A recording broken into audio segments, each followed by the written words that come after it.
everybody for turning up. It's been a pretty massive journey to get this event up and running. Just want to do a few thanks.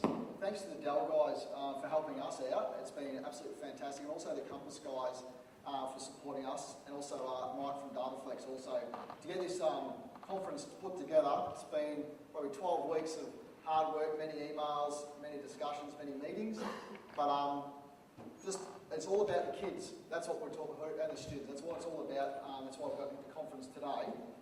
Before we start, well, Cameron's getting me all hooked up. Dell Financial Services have kindly enough given me some beautiful Targus bags to give away today during the day, and we've done some random numbers from your visitor tags. The first two people is Matt Davidson and Gary Dennis, who have won some Targus bags. Give me a second.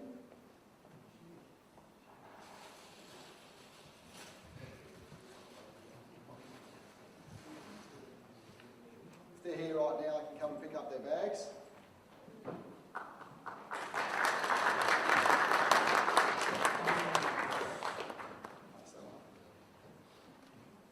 Just a bit of a thank you for coming up. There's a few little giveaways to go through the day. You're most welcome. Okay, as I said before, I'm Matt, the IT manager of the school, and we've got Cameron Nichols, our curriculum and reporting manager. What we'd like to talk to you about, I guess, is we will focus on our journey. I think particularly back to myself and a number of staff here at the college really bought into the benefits, and we could see all the benefits that students could get from ICT. I suppose, look, the fact is that we're digital natives in a sense. We enjoy using the technology, and I guess one of the hurdles that sometimes presents is, I think IT people particularly are quite happy to have bugs. So you'll go with something because it's just new and, oh, this will be good, this will work, it's got some great benefits, and I can deal with that little glitch or that little problem along the way. I've come to find over our journey that's probably not normal behaviour, and most people would like things to work properly all the time, particularly when it comes to making sure the students have the best experience in the classroom. So in order to actually get people on board, one of the things we went back to is that whole thing about, okay, what do we want students to get out of this? If there's money around, particularly federal funding, to go and get some devices to see the program, we don't want it just to be on the ground and disappear. So what are we going to go long term? So we went back and looked at some of the initiatives that are in place generally about student learning, and we'll start to talk in a moment about focusing on feedback, particularly when we kicked all that off. In order to support our program, we ended up engaging a number of partners, and some of those will be presenting for you this afternoon. Some of the partners are partners of this school and part of our solution. And some of the partners, or some of the people that will present to you today in some of the sessions later on, are part of other people's solution. We're certainly, Matthew and I, are not going to stand here and say, this is what you should do and this is the way you go about it, because it works for our context. It works for our community, it works for our students, and it works for the type of teaching and learning program that we initially had and that we're developing as we go. You can't just carbon copy this stuff. In fact, we got some really interesting phone calls after we began to roll out our one-to-one part of our initiative, particularly with our Year 7s and 10s. We get phone calls from other schools and particularly from other IT managers saying, we're going to hand out laptops in a couple of days. What are you guys doing? Can you send us all your documentation around policy, etc.? I said, no, because we don't want to do that to you. If we do that, we're going to put you in a god-awful mess. You need to take away the elements that you think work in the context of your school. You really do need to develop a long-term strategy. And where we'll begin, when the first round of funding came along, is we actually sat back and did nothing. One-to-one program, if you want to drive, because yeah, I'll you know drive. what we're up to. Just before we begin, if you have any questions, please, I want this to be interactive, this session here, so if you have any questions or any great ideas, just shoot them out. Yeah, we understand. This is obviously, in terms of teaching practice, this sort of we talk here and you all sit there is not the best way to go about business. It's not what our classrooms intend to be, but this, of course, the rest of the schools are normal day today, so this is where we are. We sat back and watched, and we watched a lot of you in some respects from our region to see what was going on and what was happening. And let's face it, one-to-one programs aren't new. There are schools been doing this for 25 years. And even when that first round of funding came back, yeah, we got some devices and they went into classrooms. But in terms of what happened, basically, we put some extra browsers in classrooms. Bring your own browser. Yeah, bring your own browser. Or school-provided browser. Yeah, school-provided. And in terms of what happened in terms of teaching and learning, Nothing. It was same old, day in, day out. There was just some extra devices. So looking at those ratios, because I guess where our heads were initially first was how do we get the ratios up? Now for those of us that don't, those of you that don't know us, just a bit of a perspective of where we are. We're the largest single campus secondary school in Gippsland. We've got about 1,100 students on site. It's an area, particularly with changes to the power industry through the 90s, that's had been in some interesting economic circumstances, and probably rates about the 30th percentile relative to all other Victorian schools at the moment. We have very low parent contribution rates, and those fees are about $200, but I sort of ran some figures yesterday. Current snapshot of That's the current snapshot of yesterday. It's not pretty, we've got some challenges there. 8 months in. But that being said, we are receiving payments through our co-contribution program. So I guess it's all about that community engagement and how you get the buy-in that says this is important. And so that's one of our challenges. And when we went and looked at other schools, what other schools were doing, many schools said to us, oh, you know, the parents pay for the device, and we really thought from about 2009, we're not sure ours will.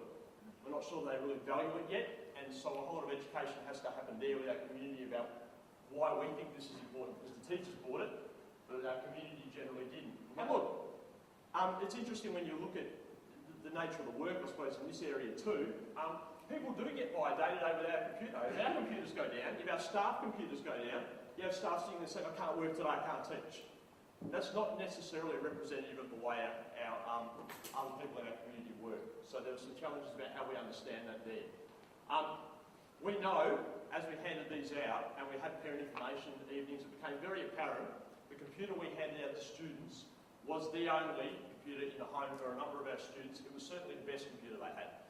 So some students would come in, or some parents would come in and say, oh yeah, we have a computer, but there'd be no internet access.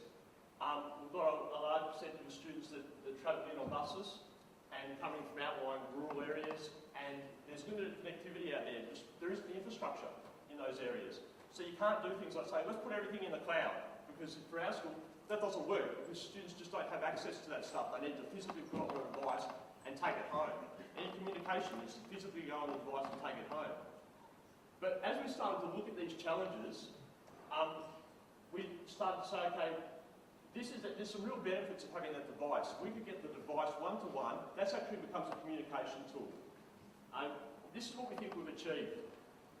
And we're quite proud of our achievements given those circumstances. We've got 100% uptake of Year 7s and Year 10s. And that's where we started our co-contribution program. Our other year levels had devices that are essentially the gifts through the federal funding. And they've taken those devices and they have responsibility for them, but they're not contributing.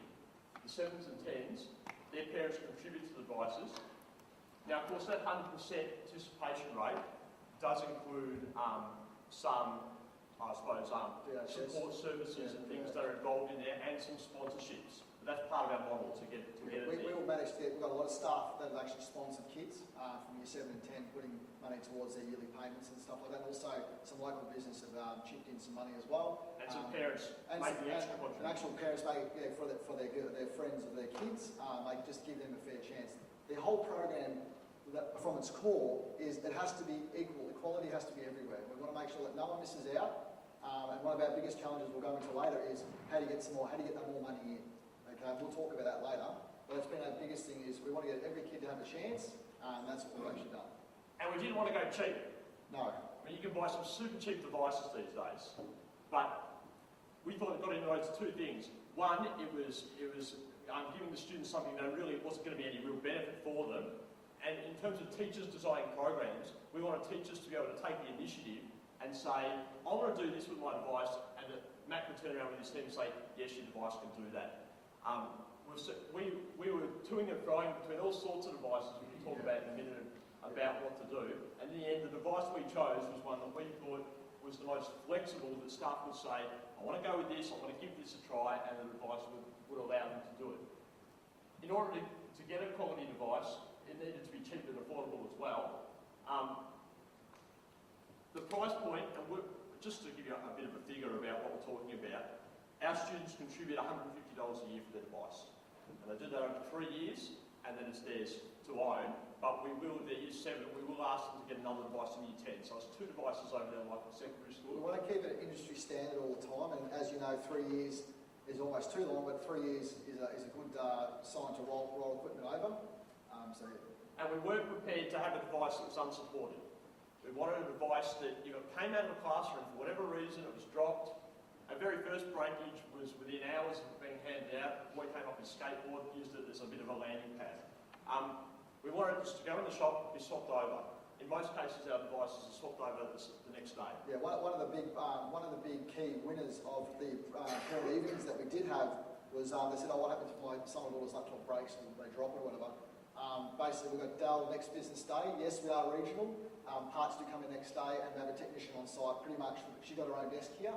She comes in every day and repairs laptops. Granted, of course, parts issue, but pretty much we solved that problem. The package we got was 3 years full warranty, 3 years accidental damage and insurance. That's what those want to talk to the Dell Financial Services guys and the Dell guys. They can certainly help you out about how to create something there. And it was all about this. Whatever device we get, we had a clear understanding about what we wanted to achieve, and that was around how we can improve communication, particularly across our region. You want to go to the next one? Sure. I was glad to see Peter had a circle, because we had a circle with 5 things on it as well, and the 5 things nearly aligned, which is nice. Yeah. That's good. This was about 3 days ago, mind dumping with Cameron Saturday afternoon with lots of espressos, trying to work out what we're going to do for today. And we basically sat down there, and they're basically the 5 elements. When the funding was first announced, and it was really the second round of funding, wasn't it? Because the first round, we just bought extra devices, extra laptops, we put them in trolleys, they went into classrooms, and nothing really changed. Yeah. When we really decided that we really wanted to push this communication idea, we said, well, we first of all have to engage our community, because there was no point setting devices. As we watched other schools write one-to-one, some of the things that concerned us, and we were hearing feedback from other schools, was you'd put them out there, and the community said, oh, I don't really necessarily need that, or students would say, I'm not sure why I really want that. I'm not using it in class, the teachers don't use it, I'm only using it in a particular subject. So we had to get the buy-in. We said, what about the device? We've already talked about why we thought the device was important. Of course, good devices need to be supported by infrastructure, so that was a big agenda item that we need to deal with the infrastructure straight off. And then the whole teaching and learning purpose behind what outcome the student's going to get. And then, of course, Matt's role here as IT support is managing all those things and actually giving some information about managing, because we've got lots of good data now. And so Matt would look at that and say, okay, do we need to look at what's happening with our community more? Is there problems with the type of device we've got, given the nature of the task teachers want to do? Do we have infrastructure problems and bottlenecks in our system? I'm just going to wave the IT flag for those techies out there. A lot of schools don't realise how much we actually do behind the scenes. And that's why I've put us as the big red dot in the middle, across the front of the red there, because we look after everybody. I'm talking everybody, cousins, aunties and uncles of teachers, whatever. It's what we do here. And that's why I thought that is very important to me, because that's our sort of our holistic view about how we do things in IT here at Lowanna, and my guys will know exactly the same thing. The buck stops with us, with everything IT, regardless, or plugged into PowerPoint actually, that's another story. I think what Matt's done is changed our IT delivery model a little bit. Absolutely. I think prior to Matthew coming to us, and I know other schools that operate like this, and this might sort of ring some bells for you, but there are a lot of IT departments or a lot of schools where IT is, you use it with the permission of the support staff. And there are things you're allowed to do, and they're essentially, for the students, they're seen as the police. And they're there to make sure that they don't do this and they don't do that, and to keep the hackers out. And it's always a bit of a game. It's a game between the techs and the students. Yep. It's very interesting as we've rolled out the one-to-one. I think the boys in the office will tell you there's been a real change in the relationship between students and our IT support staff. We have manners for a start. Come in, please and thank you. Thank Hayden's very particular on manners, and I say if my 2-year-old daughter can say please and thank you, I expect a year 8 person to do the same thing. And basically it changed when we're in a little closet of an office, no windows and all that type of stuff. When we moved to a bigger office, you can come and have a look later on, all of a sudden it looked like an actual real office. There was a reception desk, and all of a sudden the students think, geez, these guys are actually important to us. And also the staff would come up to the desk instead of walking around to seeing us. You know, it was really, that's what changed, going to that next office, but also bringing more devices. People actually understood that, hey, we're actually looking after X amount of 100 devices. And it became more service orientated. Hey Matt, I'd like to do this in my class, and they'll find a solution rather than, no, you can't do that, you can do that. Yeah, pretty much. And but with that solution Cam just touched on, the service model that we run with the software is sort of self-service. One of the staff can come to us and say, hey, I need X program onto my kids' laptops. If they've got it, okay, just jump into our Dell case management system, support service, bang, they click on it and it installs it on the fly. So that's the top model we're going for here at Lowanna. And it actually, this year especially, has worked 100% fantastic. So, yeah, next. Just one question. Sure. I understand all of that slide from my perspective. Yes. Community engagement. What are the key points of the community engagement fitting into one-on-one? That's where it actually got the legs. And when we talk about our relationship, particularly with Compass, in a moment, that was actually the thing that gave us the leverage that made sure it was important that every student have a device to participate in all of school life. What we went out looking for is a communication system. And for us, Compass was that communication system, which provides a lot of services, which we'll talk about in a moment, and we'll unpack those because we rolled them in gradually, but we basically started to step up our online communication and be in that online space. Curriculum online, learning tasks online, assignment submissions online, newsletters online, online assessment reporting, etc. So that was the buy-in. If you wanted to have the full experience of all that school life, then you actually needed one of these devices to take home. And we've actually got really good measurable data now about the effect that that's had on communication across the school. But having the parents club, the school council, the student council, kids, everyone involved makes our job. We're pretty the school council a lot on this program. Last year, they were all hesitant about the money and all that, but everyone's involved and everyone talks. Being a small town like you guys are from a lot of small towns, and it's actually working. There's actually a lot of buzz. As I say, there's local businesses out there now sponsoring us for these kids. Can I ask about money, Matt? Sure. The kids are paying $150 per device per year. Yes. So that's just the school putting per device per year. What we've done is we've offset it, and we might actually, do you want me to go to the next slide? We'll show our rollout, and I'll answer it in terms of the rollout here. Don't worry about reading the writing so much on those coloured bars, but I'll just give you an illustration about, I'll explain to you what we're trying to illustrate here. In 2009, when we started with around 2.1 funding, we bought these trolleys and we put them into schools, and they were just shared access.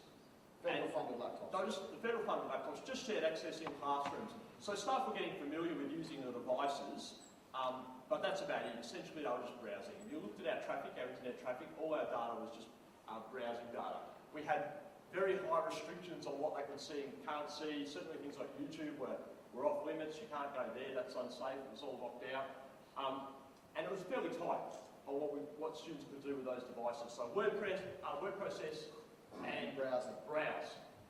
When the round 5 funding came out, we said, I'm not going, from my perspective, from teaching and learning manager, I wasn't prepared to go to staff and say, you need to change your practice to using these devices. And they saw the benefits, and that's fine, but they needed to be sustainable. There's no point doing it for 3 years and then the devices go away, we can no longer support them, they're out of the picture, and we go back to doing what we were doing. Because you know what teachers will do, they'll just say, well, I'm not going to change. I'll just keep doing what I'm doing now, because if it's going to hit the wall anyway, well, what's the point? And look, we do see lots of initiatives come and go, and they tend to be a bit transient. We didn't want it to be like that because we really did believe in the benefits of it. We had labs around the school, in terms of answering the finance question. We had labs around the school. We had a rolling fund that looked after the provision of those, basically desktop computers and some laptop computers. And they were scattered in 2 main labs of about 30 each. machines Around the each. school, yeah. How many others, mate? Probably 2, 4, 6, probably 7, 8 labs, 4 computers, about 2009. So what was our ratio of devices to students there? Probably, 1,100 kids with about 200 computers. Yeah, a lot. All right. That funding is the funding that we are now using to co-contribute. I suppose what I'm interested in, though, is a figure per student, because I'm multiply that. It's by 50%. 100. It's 50%. So it's $150. The school contributes 50%. Yeah. So All right. $150,000 Per year over 3 years. Per year. Yep. That's our contribution. So it's 50, and that's how we advertise it. We'll pay half, and we pay that out of our IT budget. Okay, it's a school of 1,100. It's a significant amount of money. We were lucky when we were established on this site, because this school is an amalgamated site from 3 secondary colleges that have closed. When that was set up to provide IT at that time, that rolling fund was put in place. So that money was already there, right? We're now contributing that to our co-contribution program, but the ratios are 1-to-1. So in terms of the same money, you think about the buying power of the same money for those devices. And that's for also those questions too, Liz is from Dell Finance. If you want to talk to her from her session coming up, she'll be able to help you out with those questions as well, because she's the one who helped us out with ours. Trying to find the best cost plan for the school and also for the parents. So you see, that's that green bit. So we started with these down this bottom end, shared laptop accesses, and then we refunded that money into the co-contribution for year 7 and 10, and then we're rolling it on every year. We put on 7s and 10s each year because we made that decision, particularly around the insurance and support arrangements. We weren't prepared to have devices on the ground that weren't supported, that couldn't be swapped over. So we made sure that you got one in year 7, it expired at the end of year 9, you got another one in year 10 that took you through to the end of the year. That also allowed us to be, hopefully, progressive with our teaching and learning because we've got new devices all the time with some new capabilities. And with the costing, how we've done it is we've got a lease arrangement for the year 7 and 10 program, a lease arrangement for the 400 laptops where we pay per month over 3 years. And obviously we pay X per year this year, next year we're paying twice what we're paying, the year after 3 times what we're paying. And then with all the community engagement, the business and the sponsorship and support, we should be able to leverage that. And of course our rolling fund will have to grow due to with what we're doing here. We're quite confident about that, that's going to happen. Yes? Just a query, we're a one-to-one school to 1,300 kids. Similar configuration with contribution. The issues we find is parent payment over 3 years and the value they place on the actual netbook we use. So it's a crappy device, it's not worth the $300 we pay over 3 years. Yep. How do you actually get kids on board with the device? Because to me that's the critical point, because if the kids value the device, the parents will value it and they'll pay their own contribution. Well, that's a great question actually. We actually did a lot of research with our new office from the round 5 funding when that came in sort of start of 2012. We got our new bigger office and the kids started getting interested in what we're doing. We started showing them these items and laptops as they were coming in on display. The teachers would show them as well. And we'd say, we want to give you an industry standard device. And so we chose an i3 with 4 gig of RAM and a certain hard drive. And all those worked out for our staff because their software they were using at that time, this year, would actually work. And then the students could actually, yes, they could play their Grand Theft Auto 4 or whatever on their games and they could do whatever. The other buy-in was we would give them access to their D drive to put on their movies, their music and all that type of jazz. They couldn't install any programs. This is another debate for us tech guys, give them full admin rights or not give them full admin rights.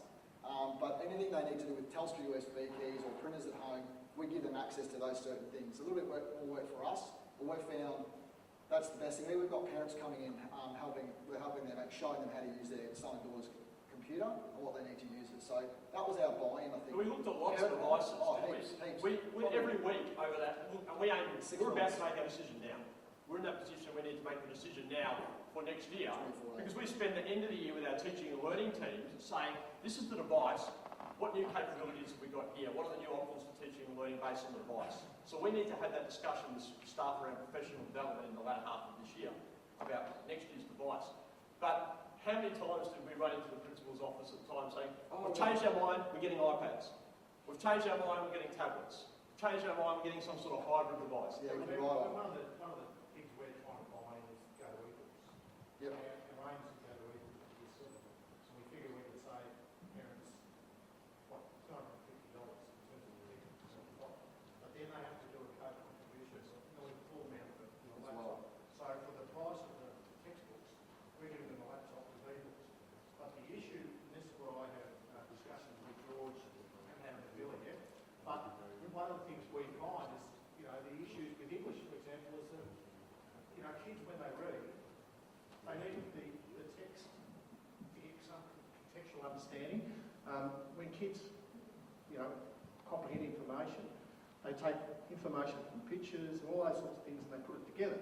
If you go with a tablet, you can only see so much. So it sort of undermines comprehension.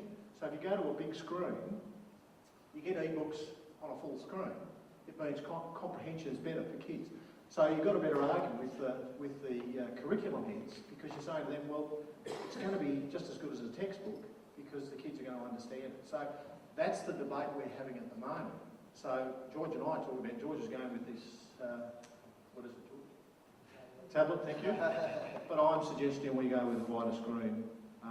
We had exactly that debate, and one of the first things that we handed out, what was the scale of the Year 10 laptop we handed out in the first round? It was like a 10-inch, the black belts. The black belt, Aces. It was a much smaller format. We had actually some students come in and say, look, my eyesight's so bad I can't read the screen. And at that point we said, okay, we need, our students wanted a bigger screen format because they'd experienced the smaller ones. Our English department particularly, thinking of the books, they wanted a bigger screen. Yes. Graphic arts. The other thing that I guess that I'll mention about e-books, and we did explore e-books. You've seen our contribution rates. Those parents aren't buying textbooks. So we're a school of class sets. So I don't have much experience in that. So perhaps people that are using e-books, I know Rob, you've just started that journey. So Rob Dradovich of Warren Regional College will be someone to talk to. That's a new space for us. Lowanna's decision was parents aren't buying those textbooks. We're using class sets. Certainly I've got like 25 sets of whatever book in the Year 7 centre. We've got 200 Year 7s sharing those 25 books. We're not going to go out and ask parents to contribute a per head licensing arrangement for e-books. And we had some quite lengthy discussions with publishers about that. I think even publishers are struggling in that space about how to provision e-textbooks at the moment. So we don't have experience in that area around the books. And that was part of the buy-in, I guess, because we're not asking parents to contribute a whole lot of money for other stuff. Essentially, this is it. This is the ticket. You get the laptop, and we'll try and put as much as we can into that online space for you, into the compass space. Absolutely. Good question. Thanks for that. Can someone just talk about the argument no doubt you would have had in relation to laptops versus iPads? Yes. Sure. Management. I said to Matt, tell me how you're going to manage the iPads. Okay. And he said, at the time, we're talking 2009-10, I know there's some solutions now, I can't do it. I can't send out 300 copies of Open Office or whatever they call it, MS Office to Open Office to your iPad. We're going to give everyone a $100 iTunes card. Make sure you buy these apps I tell you to buy. Don't buy Angry Birds and whatever else you buy. And look, we know with changes around policy around EMA, etc. We know there's a $800 school start bonus, which you can buy a number of our laptops for, but that doesn't happen either. No. So we didn't think handing out iTunes cards was going to be a great idea. So we looked at the management, got a number of people involved. We looked at it, and then discussions with our local SDM and also the department saying, look, federal funding's not really for the iPads. You know, the actual learning devices has to be a type of laptop to use the EduStar image, blah blah blah blah blah. And we were actually told it could be a secondary device. Yeah. At the time, we were told we could only buy iPads if they had something else to go with it. And we found out we have iPads, and we have some staff here with them, but they're secondary devices. They still need the laptop to plug in. As I said, for our community, this is essentially the family computer we were sending home. So we weren't in that iPad space. Yeah. So it took us, I think it was probably 6 months of to and fro from a tablet to a laptop to a tablet to a laptop to one that you write on, one that thing spins around, and we got them all in, and we basically came up with the Latitude, the actual standard laptop with a long battery life. Yeah, that's basically. And we wanted the standard operating environment. Staff were beginning to come on board with some of the stuff out of the EduStar image and some programs and things, and they wanted to be standardised. Yeah. So we wanted to, our buy-in was this $150. It's a little bit less than that, by the way. But this money basically provides you with all your service, your device, and all your software. It's a package it's a student learning package. And support, like basically students come to us for everything, it stops with us. Everything stops with IT, like I said before. So they know that's also the buy-in, that's the guarantee. It comes to us, it will get sorted out, whatever it takes. That's that sort of buy-in we had from the parents. Yes, Amy. I think it's also important to consider what kind of teaching and learning environment you want for kids and what kinds of skills you want them to leave with. And iPads, whilst they're very engaging, the iPads can be very engaging, and you know they've got a lot of advantages, like you can turn them on and the textbook can come up straight away, you don't have that login time. But what kind of skills are kids leaving with if they're just using iPads? Do they have the necessary curation skills, the necessary documentation skills to collect and curate their information? And personally, I don't think that the iPad provides enough of that context for kids to use the things that they're going to use out in the workforce. And it was even talking about those skills. When we first hit the ground with the laptops, we were thinking, you know, and we actually use this to sell it to people, sell it to staff. You'd say, oh, you know, the digital native generation, and they'll be fine, and they've got no idea. Yeah. We were teaching how to turn it on. We were teaching, if you flip the wireless button, you're going to have no wireless. Yeah. Proxy server on and off. Alt-tab, basic computer literacies they had absolutely no idea about. And we'd gone for a period of years, actually, where we thought, you know, IT teaching should be embedded in classrooms, that it was all happening there, but the trouble is the only people with the devices were teachers. And when we looked at the skills of students at the start of our program compared to teachers, teachers were gurus and power users. And the kids just really, word processing was a struggle, changing the fonts was a struggle for many of our students. So that's why we also decided, after trialling with this originally essentially free for the kids, these federally funded laptops, we said if they're going to co-contribute, we need to actually have a device that's got some skill generation in there as well. So we thought the laptop was the better way to go. Sitting here with my iPad. Yeah. And we do, but I bet you've got the PC at home or at work. Yeah, and that's the decision we found, that those were secondary devices rather than primary devices. And if you wanted to go beyond browsing, just mindful of time, I've got a few more slides to get through. Just really quickly, I'm going to touch on this really quickly. Cameron and I went to a conference 2 years ago in Melbourne, done by Bruce Dixon from Ideas Lab. If you guys haven't ever heard of him speak, phenomenal. He's been around 100 years, travelled the world, seen he's been developed one-to-one programs all over the world, and it's Aussie, hell of a nice fellow. He came to us and said, talking about repair damage for us IT guys, and also the bursars out there and the principals. People don't realise that year one, 20% of the damage is used at school. Year two, 20% of the devices will be returned to the office for service in the first year of their life. Then it goes to 60%, and then it goes to 120% in the third year. That's actually sort of ringing quite true. Now that we job log and we manage we've got quick tracking of the repairs and the jobs we're doing, yeah, that's about right. Yeah. So we run a one-to-one as well at Alton High School. We track our jobs. We've got 905 machines. We just did 905 repairs in 18 months this week. Right.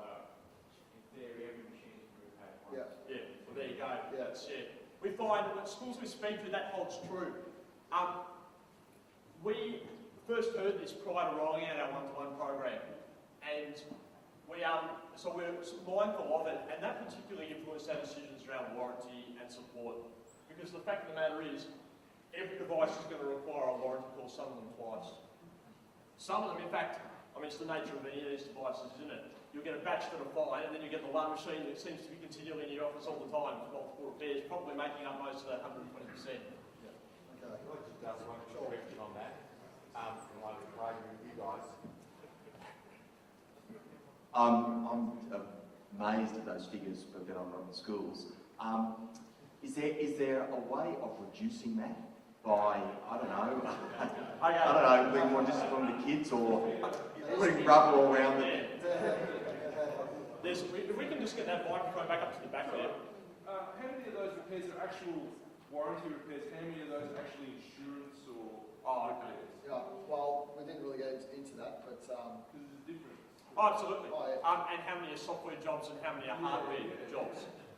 We'd have to crunch the numbers, but we certainly have those numbers, so maybe later today we can have a bit of a look. Yeah. Look, the majority of your work's probably software related. Yep, absolutely. But every day, without fail, we have a breakage of some description, which is generally standing on it when they're getting out of bed, which is a classic one, or they carry it with holding the screen, or they just drop it on the concrete. Some things we noticed straight away. The first laptops we got some very nice Targus hard case shell or clamshell cases. I don't know, they were sleeve, weren't they? They were like I call it a man bag. Just the stand on it. yeah, all hard shell. Students didn't like it. Oh, they're dorky, they're geeky. I'm not carrying that around. So they'll have their pencil case and they'll just have their laptop with their pencil case. And of course, they drop. because kids busting. We've got a 4-period day, so that means about 8 times students are coming and going places with their laptops. They go in the yard and use them there, so we'll talk about it in a moment. But these are the things we discovered along the way about just how they were using the devices and how rigorous the activity was for that device sitting under their arm. They'll carry it by the screen. You carry it around like this, and you walk across the yard with the whole keyboard flopping away at the bottom. They get some rough treatment. They get some very rough treatment. Yep, go, sorry. Sorry, Sorry.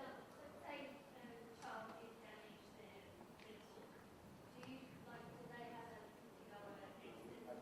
Okay, what we've done with the new program that we launched this year, no.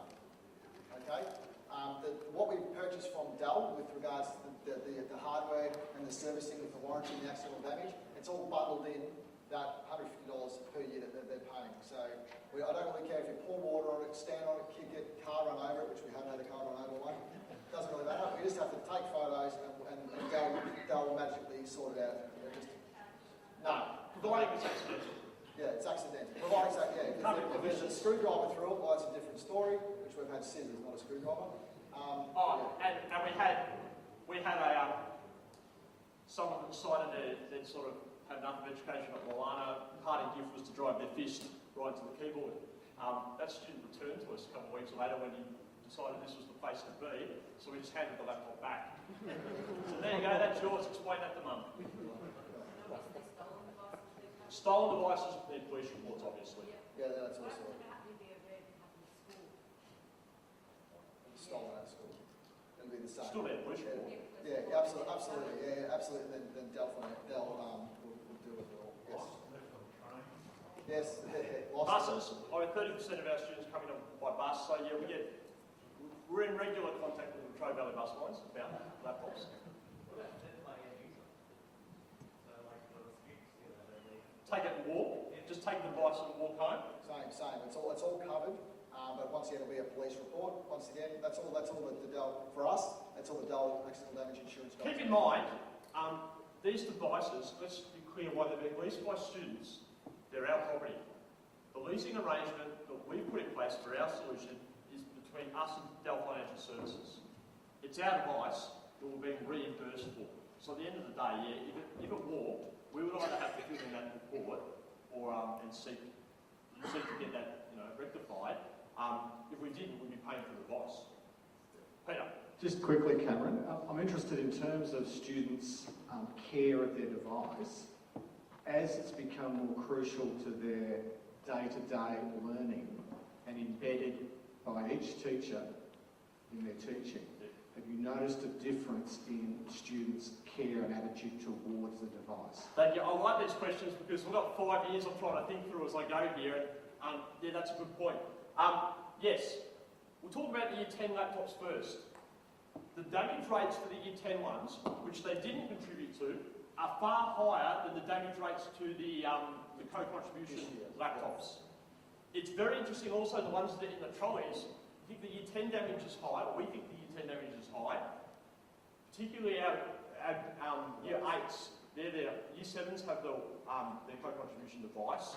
Our 8s and 9s are the year levels that still have trolleys, and they're using like the cow that goes off to class. The rates of damage in those trolleys are, we consider, very high. Yeah. It's the key picking off of things. We don't see that in the co-contribution laptops at all. It doesn't happen. If you get an opportunity to walk over, I'm sure Matt maybe at the last 10 minutes of lunch would be willing to take some people over to our IT centre. There's a big bench down the middle. We service about 40, about 38 laptops at a time. If we need to. That bench, you'll see, there's not very many laptops on it. They move them through quite quickly.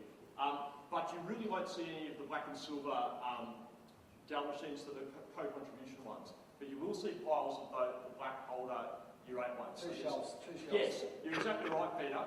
As kids rely on them in class, they're becoming more important and they're being looked after. And look, they're good devices, so students actually appreciate having them. Some of the others that are a little bit cheaper, it's just, I can use my phone's quicker. That's the sort of attitude they would say. So having a good device, I think, has helped that. Being critical in every class has helped that. When we first rolled out the Year 10 laptops, And I said not much teaching practice really changed. It was just access to some other browsers. We had a really interesting moment at the start of this year when we rolled out the 7s and 10s. We didn't do it for 2 weeks. We were particularly worried about, I guess school leadership was particularly worried about, where we're going to start seeing parent contributions, because we still haven't got a lot at the start of the year. And maybe we need to do some work on communications about the program initially, a bit more than we did last year. We contacted a lot of parents and said, this is going to be happening, your laptop will be rolled out in the next 2 weeks. Trouble was, over that holiday period, once the 7s, we'd announced the 7 and 10 laptop rollout, teachers had gone home and prepared copious amounts of material ready for delivery on laptops. They had really transformed their whole delivery mechanisms over that summer holiday break. And so when they came back week 1, suddenly all our laptop trolleys are booked out. And we've got staff saying, oh, can I use it for this half of class and the other half of class? Can we share them? Because they're all waiting to use those laptops from day dot. And we weren't able to deliver for about 2 weeks. It was a very interesting period. So it was important to teachers that they had them there too. Yeah. Question on that. Does your model cater for the kid who wants to bring the $3,000 MacBook? No, it doesn't, and we don't have that device supported at school. What we provide, our decision at the moment, it was it was bring your own school device. So we say this is the device you will use at school, because this is the learning environment you'll have, and essentially it's EduStar software sort of bundled, repackaged as we call it Low-Star. It's just got the essentials that we need, and we put things on there as teachers require them. We don't, I suppose it's sort of tied in with that sort of social democratic approach that we don't want kids having different devices. We want everyone to have the same experience. To be honest, it's probably more about teachers. It's more about teachers saying, when I go to this classroom, I know what I'm going to get and I know how to fix these problems. So if they come in and say, I want to do video editing today, we can say it'll be this software and this is where you find the button to fix that little bug or tweak that you need to make. So we don't have those devices here at school. We don't allow them on our wireless network. At this stage, we don't allow secondary devices like phones or iPads, etc. on our network at all. Our network is there, the school network for school devices. Now, look, we're always having conversations about where that's going next, particularly with these people. There may be opportunities there. I can see some real benefits for students long term, but that's not where we wanted to start. We wanted to have an experience that was going to be the same for everybody. So when we're having messages to staff and students, it's the same message each time at this stage. Yes, Nola. How did you or do you deal with students that don't take care of their product, don't charge the product, aren't ready to use it, while you have a one-to-one rollout, there is that percentage of students that don't do it? How do you deal with students that don't come to class with pen and paper or the textbook? Teacher. It's the same. No policy around student management has changed. So if you have an ongoing issue with student, what would you do? It's the same policies for any requirements about books, pens, paper, change repeating in sport. Nothing changes. I think, but it's a good question, Villa, because in some sense, a lot of staff ask these questions, and we said, well, what do we already do? As we started to move content into the online space, and even in terms of our student management, we now log all our incident reporting and student management all online. It's an instantaneous communication system, it's fantastic, but in terms of follow-up and things, it's the same argument. What was the existing policy? But what has happened, as we've got more and more stuff put on with IT tools, we've found there's much more transparency about data. We have real counts of incidents, we have real counts of academic achievement, etc., which we can respond to, and that's been fantastic. But that transparency has raised a lot of those questions about, okay, well, do we need to look at our policies? Were they appropriate then? Are they still appropriate now? But as far as teaching goes, it's just like bringing your pencil case to class. It's no different. They remember to charge their phones. They never forget that. Just going back to what you said before, we bought the one machine and we thought it was awful help for staff. So it was the same experience for everyone, and so we made all these video files that they could access whilst they were had those devices in their room. So if there were we tried to sort of think of all the kinds of videos we could make for staff to quick fix things rather than have to call on support, so they could do the experience there and then. So yeah, we were adamant that we didn't want to have a whole bunch of different devices on our network exactly the same as you. one experience, one shot for problem solving, blah, blah, blah, so that we can get the same experience for everyone. And we're still trying to maintain that, although it is harder and harder because the device that you started with is probably not there next time you want to go. Yeah. So, yeah, we're going to... Yeah. And I think we're talking about, Naomi, about those IT skills. Multiple devices don't matter so much if your kids have the skills to actually manage them, manage their own device. But while we know they're still developing that, it wasn't the right choice for us. I'm just well back to it for a while. How do you manage, you talk about kids not bringing netbooks and stuff out their computers to class, and you treat it as if they're not bringing netbooks and pencils to class. How do you follow up repeat damage? Like, obviously in a one-on-one environment, you can't take away the netbook from the student because that way they can't function properly in the classroom. How do you follow that up? That is exactly it. And I can tell you about my teaching experience. They don't participate. I mean, that's just, as a teacher, that's what I do. Where's your gear? Sorry, no play. I'm a music teacher, this is my classroom. So you don't bring your instrument, you don't play. You don't bring your laptop, you don't do it, you get left behind. My experience has been they don't like that. So generally, happens twice, you generally see the device come very quickly. There were some people that opted out of the program full stop right at the start. So we're not going to pretend that everybody turned up day one and clicked the device. They didn't. We had probably about 14, I think it was 14, students that didn't pick up the device on the day of rollout. Some of those we worked out there was welfare issues associated, and we were able to remedy them very, very quickly. Some of them just completely opted out. And it was, oh, I've got a laptop for Christmas, even though we're putting that message out there, please don't buy the laptop. We're trying to get into the private schools. Please don't buy the laptop. You're going to be getting one at school. It'll be cheaper. But they did, and so they said, oh, I'm not buying a second one. And they didn't bring it. Very quickly, we've had students actually come and say to us, oh, look, everybody else in my class has one. It's good. I'm just going to get one. And they ended up getting it anyway. That's how we got up to that 100%. Everyone opted back in. Yeah, I think we're having a few different issues because when you take the netbook away, a lot of the time kids just don't care, or they just refuse to work in class, so you're not really helping you in the classroom. Yeah. You're just pushing kids to the side. And I guess that goes back to the core of, is my role as teaching and learning manager. Why was it they wanted to opt out? What was happening in the classroom in terms of the curriculum delivery that kids are saying, I just don't want to be a part of that. And if you can fix that issue, or, look, and there are some you'll never fix. But I think that's where the problem is. You want kids to participate in a learning task. We know they can do that more efficiently with the device. It's not about the device first. Well, the things we're finding is the buy-in's big at year 7. Really big, like 100%. We don't have any problems with parents paying. The issues we find are on the upper end of the school because most of the subjects, particularly BC, are textbook driven, so teachers struggle with that netbook situation. What we're trying to do is upgrade the computer system that we actually, or the device that we provide them so they can see value in it. And I know we had a roll in. We thought that was the best way to get payment because we have co-payment and they pay yearly. We had a situation probably about the third weekend at the start of this year where we had 150 netbooks that had rolled out. So we had a really huge campaign. It was a saturation point. We contacted parents. I had my VS staff ring home. What's going on? We brought that down to about 25 netbooks. And the 25 netbooks were in the senior end of the school where kids just said, look, my mum and dad see no value in it.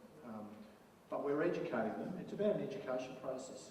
And the systems you have in school, and we've found this, we roll out a redemption program. I don't want to go into much detail, but kids suffer a consequence for not handing in work. Well, if they don't have a device and they don't do their work at school and they don't complete key learning activities where they've got to submit them by due date, and an SMS goes home and says, your child has not done this piece of work, you are required to do a redemption activity. The saturation point starts to reach because the kids realise, I can't do my work without my netbook. So it's an accountability exercise. So it's something that takes time. You're not going to win in the first year. We figure it's about a 5-year process. But we'll get to the point where it'll be their bread and butter. And teachers will see it's part of their bread and butter too. So. And it has been a 5-year process for us. 2009, first co-contribution 2013. So it's a 5-year process. In terms of our buy-in, because I didn't quite get there. I'll just tell you some of the things our students do Five online. minutes left. Yeah. Our students submit work online. Our daily organisation, their timetables, etc., are all online. Their parents have access to this as well. So parents, teachers, students, all in the same space. And we created this before we did we sought these services and developed these programs before we handed out the devices.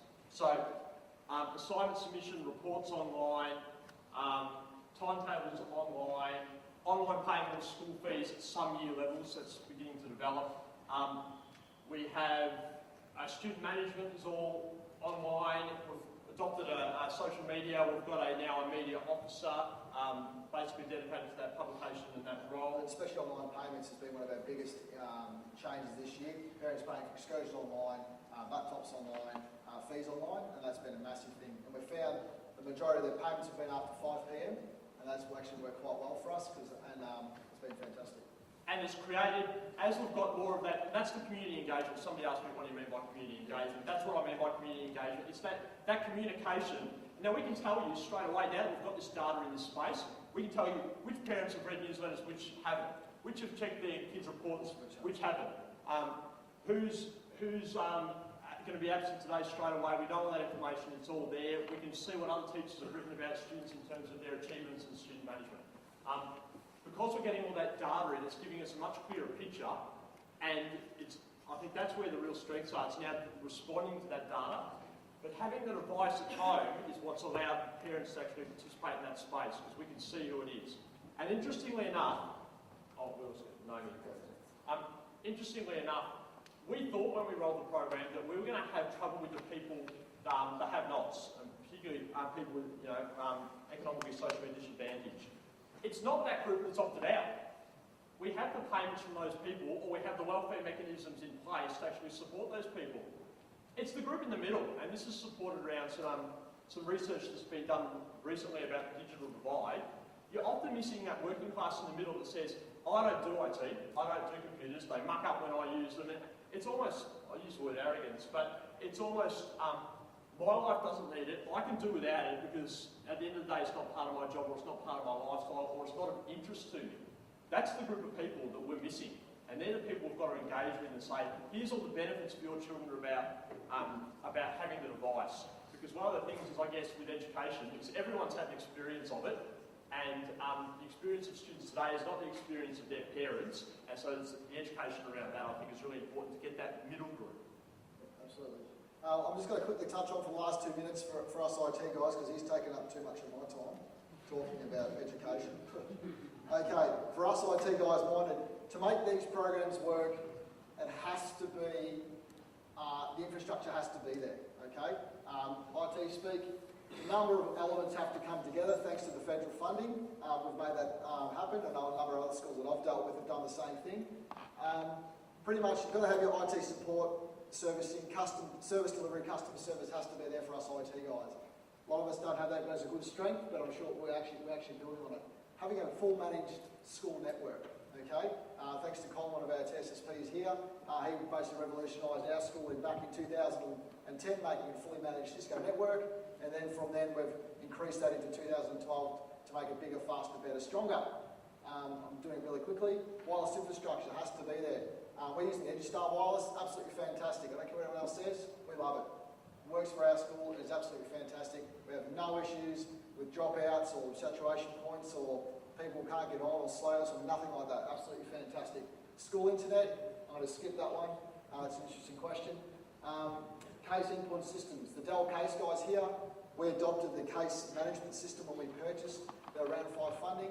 That's our endpoint systems management. We can see whatever PC is online, we can service deliver any software to that PC, remote connect to it. That's where they log their jobs. We can run repair reports. Everything goes into this system, fully managed, staff and student. They jump on, log their job, come in, all emailed out, so they actually service it for us. We're lucky enough in our office, we've got a big flat screen there, we can see the jobs coming in, and we're working on that too. Next, thanks to the federal funding again, is this one, pretty hard to see, is the server infrastructure. We have virtual servers and we also got physical servers.